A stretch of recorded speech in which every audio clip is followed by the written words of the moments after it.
I'm CK. Tonight we've got a module from Rat King Modular. I've built one of their kits before. I liked it pretty much.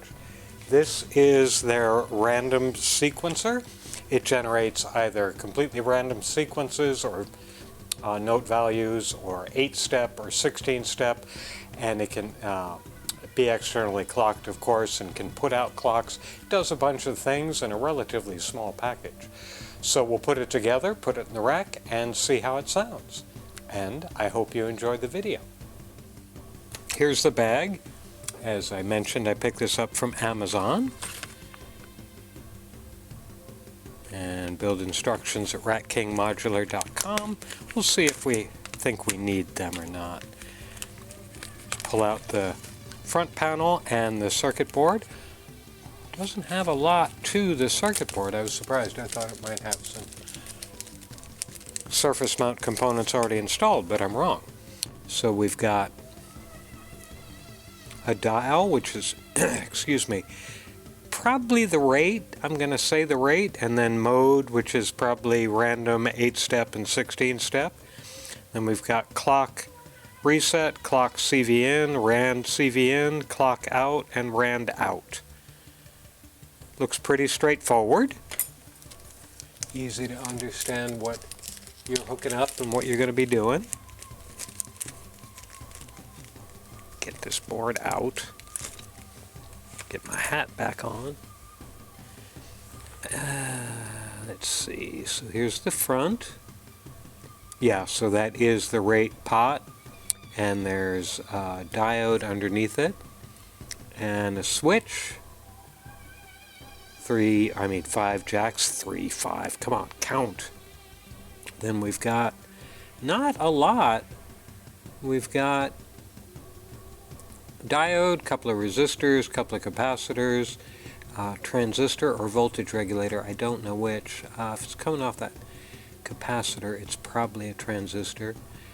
One IC, power connector, and a couple of more passive components. Just not a lot to this.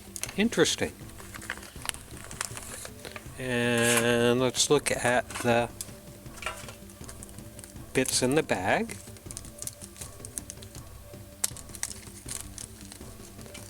Screws come out, and they're doing, I'm just going to cut this open so I don't mess up the arrangement of the components inside here, because they're doing what I really like people to do. Instead of using a whole bunch of little Ziploc bags, they've got all the componentry, captured a piece of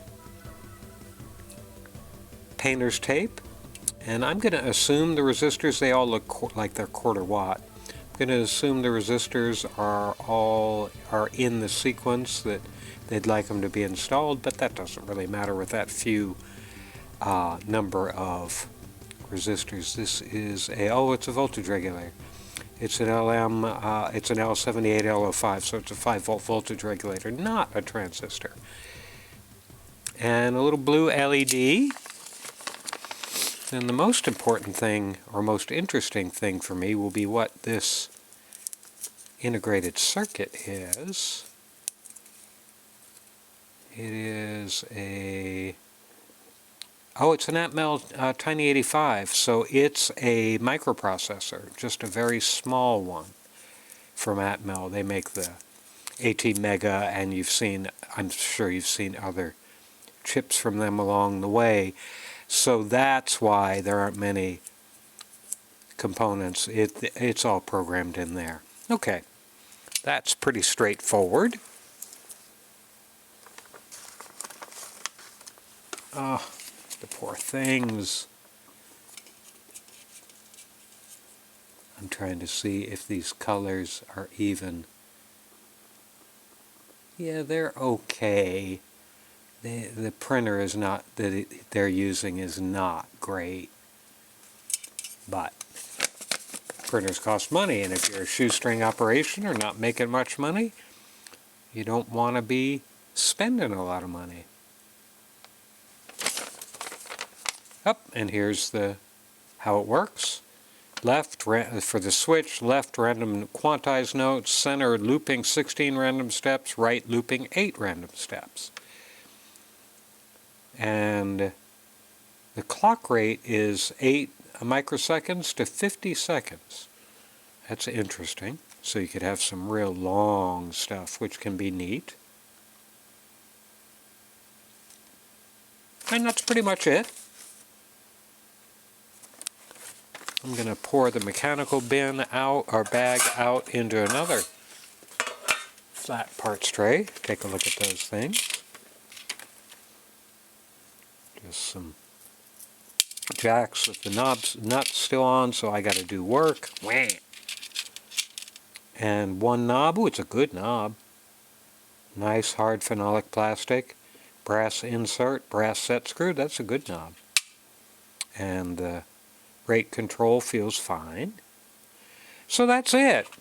Not a lot to this, because the heavy lifting is being done by the the tiny, what do they call it again? The Tiny 85 microcontroller. So let me get the soldering iron heated up, and we'll get this thing put together. So we'll start, as we usually do, with resistors. By the way, I didn't look up the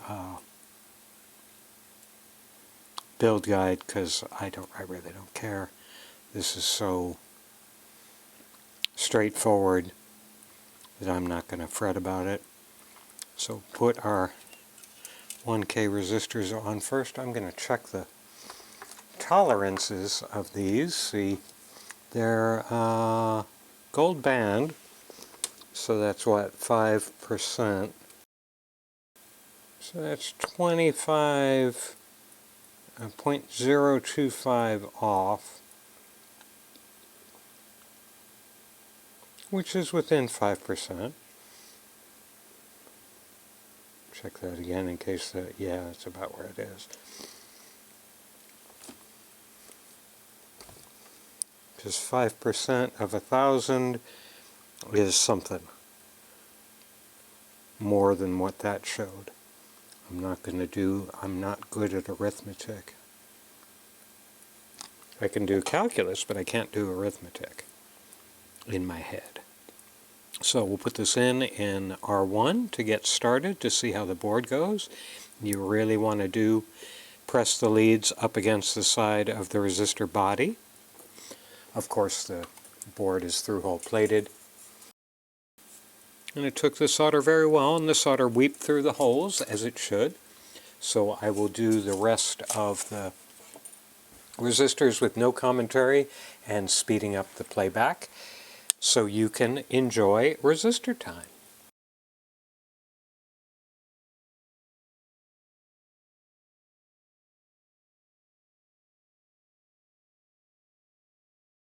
So all the resistors. Now we'll do some diodes. We'll do the power conditioning diode first. The 4002. And that is labeled as D1, and it's going to be somewhere near the power connector, and it is. And the silver stripe goes against the white stripe on the circuit board, or goes to the white stripe on the circuit board.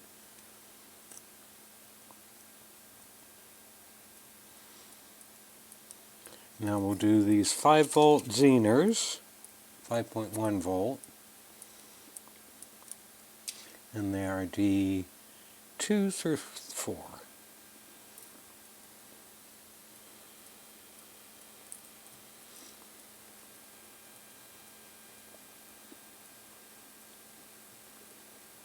Matching the black stripe with the white stripe on the board. I'm going to put the IC socket on now, matching the notch in the socket with the printed notch on the circuit board. I'm going to do one leg, let it cool, pick it up, take a look. Is it all flat? Nope, it's not. So I'm going to press on it with my index finger from behind the board, heat that solder up again, press on it, let the solder cool, and now it's all flat. I'm just going to gang all the rest of this stuff on the board because there's just not a lot to be done here. So this electrolytic capacitor goes right here, and there's a plus sign and also a shaded area. The shaded area is where the negative or the striped side goes. I'm going to put the voltage regulator on now. Flat side is facing outward according to the printing on the board. Now we'll do these two capacitors. They're 0.47 micro, which is kind of interesting because they're acting like, I believe, let me look where they are. Well, there's one there and there's one here. This one is going, where's it going? It's going through there. Let me put the leads in the hole so I can actually see what I'm doing. Oh, okay. Oh, huh. So he's not using any decoupling caps on around this microcontroller. That's just a little interesting to me. And then we've got a diode, which we're not going to put on yet because we're going to make sure that's flush against the front panel when we get the front panel on. So we'll just leave that aside, and hopefully I don't forget to put it on, because I have put front panels on and said, oh no, I forgot the LEDs. Hopefully, because I said it, I won't forget this time. Now we'll just solder all these connections.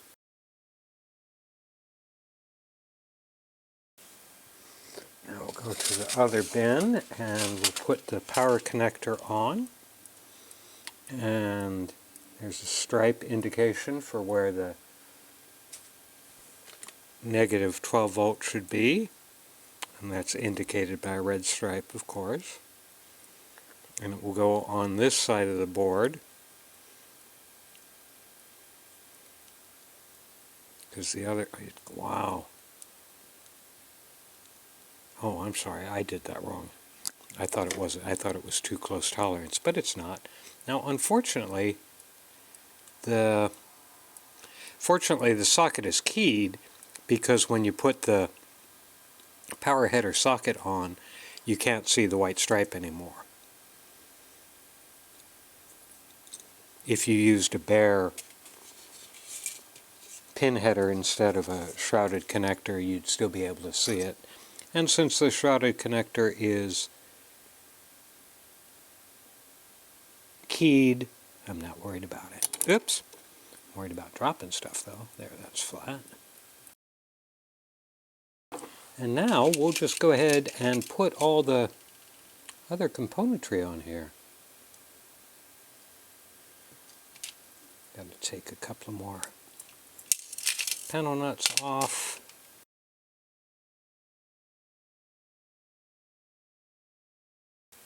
Okay, now I've got that in. I've got them all lined up, so what I'm going to do is get my little clamp and clamp it for a moment. Oops. Don't clamp on top of the jack. So what I'm going to do is I'm going to solder one pin on this jack down here.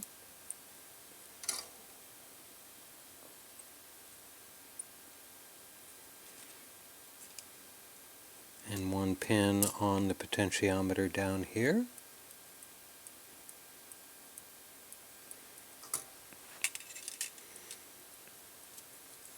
Then I'm going to take panel nut, put one panel nut on that, put it just finger tight, put a panel nut on the pot.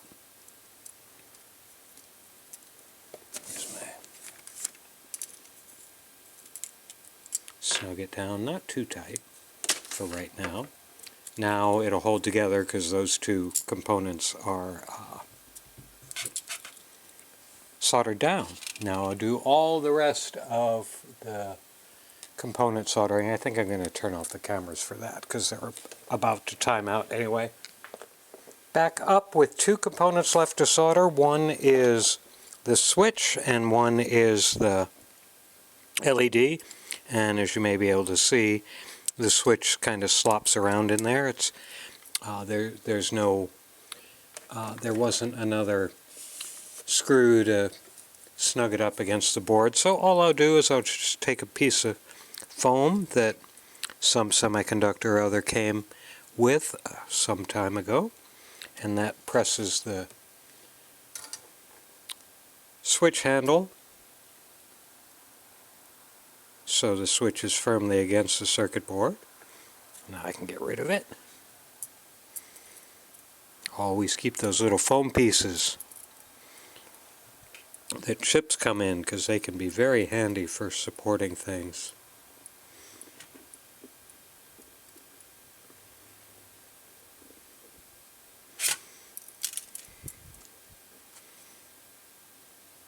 Now the next step is getting the, you want to get the LED right behind the little translucent window there.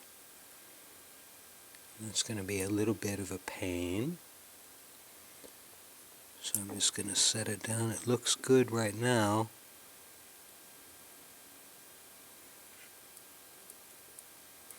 So if I can do this without, why does it keep flopping around? If I can do this without jarring the pins, that'll be good.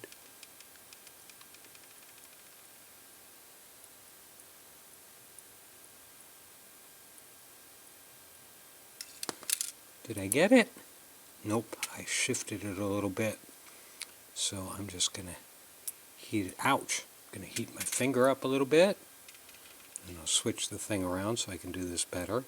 Heat that solder ball up.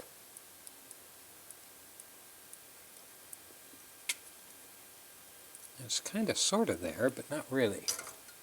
Get my pokey thing and poke at it a little bit.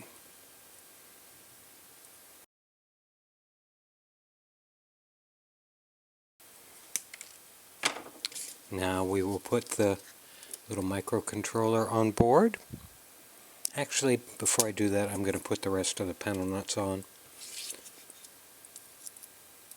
I like to avoid doing anything with the chips until I'm done manipulating the board around.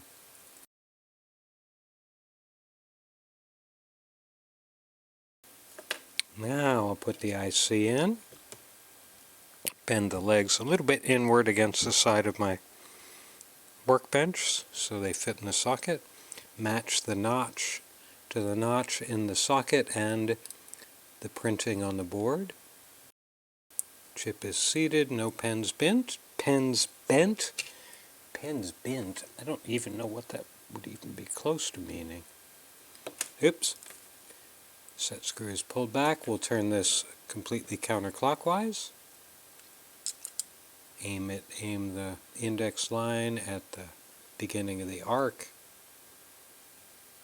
Snug it down. Then put our power cord in.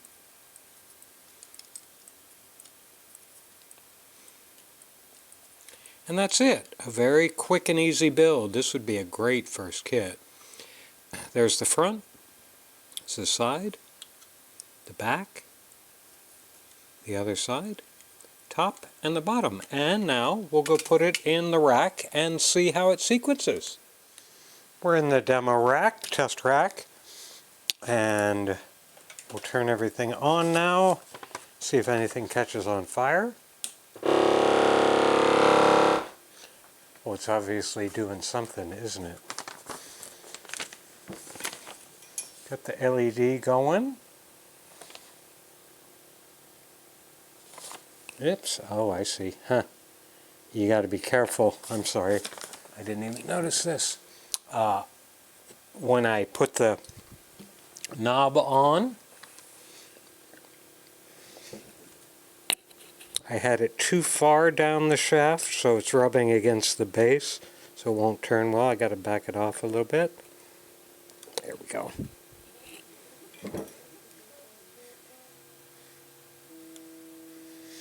So let's see what we got here. I've got the output going to the volts per octave on my Bafaco even VCO, and we can see we're running about 11 milliamps on the plus 12 line, nothing on the minus 12, nothing on the minus 5, so 10 or 11 milliamps is just dandy. And let's turn this up a little bit. Now we're in center looping 16 random steps.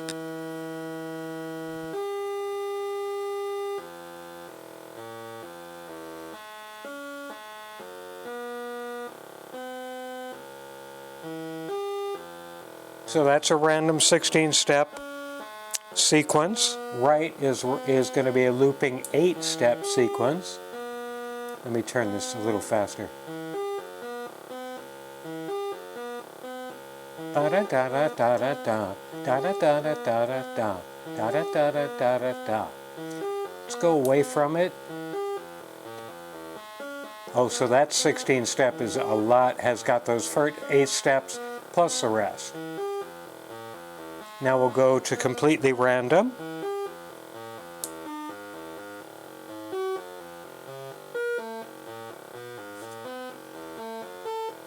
Now let's see if I can get back to if the first sequence is still there. Nope. That 8-step sequence has changed.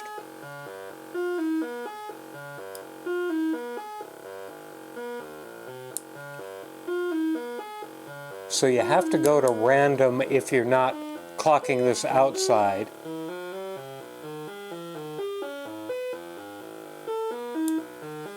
Okay.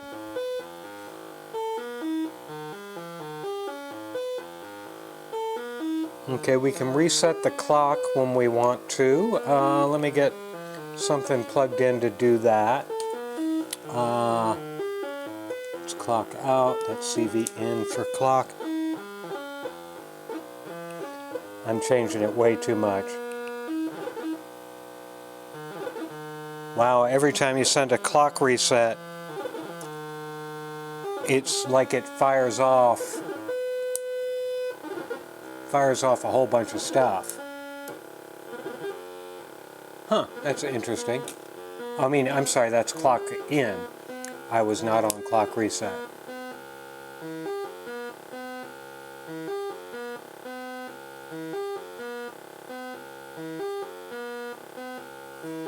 Let me switch this.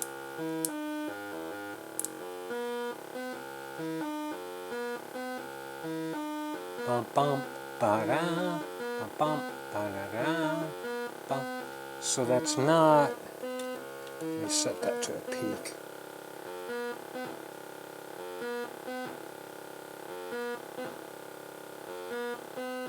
Resetting the clock.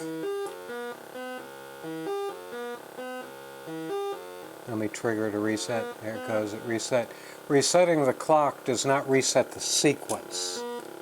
So random CV in takes the place of the switch, and -4 to 0, 8-step, 0 to +4, 16-step, +4 to 12, clocked random notes, and I'm not going to do that.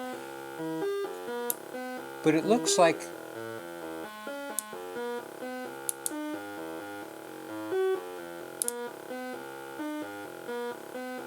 bump, bump, bump, bump, bump, bump, bump. I don't see how I can reset the clock.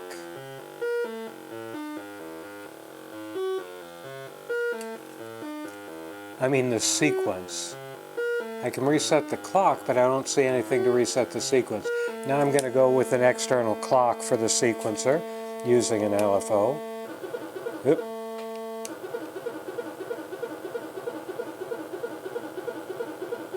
that's not right, guys. I mean, the LFO is...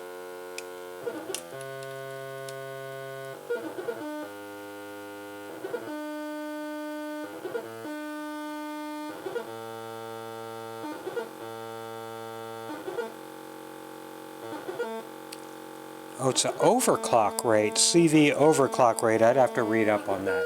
We'll take that out for right now and just go back to using.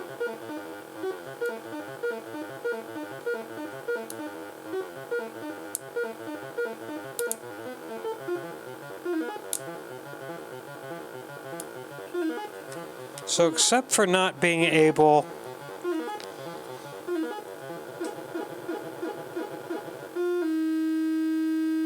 and then a very long period on the timing.